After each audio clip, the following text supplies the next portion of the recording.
व्यापारी बांधवांना सूचित करण्यात येते की नगर पंचायत तिवसा मार्फत शहरात प्लास्टिक बंदीबाबत विशेष जनजागृती व अंमलबजावणी मोहीम राबविण्यात येत आहे। तरी सर्व नागरिकांनी सिंगल यूज प्लास्टिकचा वापर टाळून पर्यावरण संरक्षणासाठी सहकार्य करावे। बाजारात जाताना कापडी किंवा पुनर्वापर करता येणाऱ्या पिशव्यांचा वापर करावा। प्लास्टिक पिशव्या, थर्माकोल व डिस्पोजेबल प्लास्टिक वस्तूंना नकार द्यावा। दुकानदारांनी 120 मायक्रॉनपेक्षा कमी जाडीच्या प्लास्टिक कॅरी बॅग्सचा वापर व विक्री करू नये।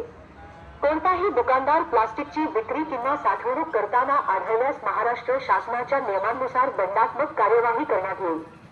आपले शहर स्वच्छ, सुंदर व निरोगी ठेवण्यासाठी नगर पंचायत तिवसा यांच्या या मोहिमेत सक्रिय सहभाग नोंदवावा।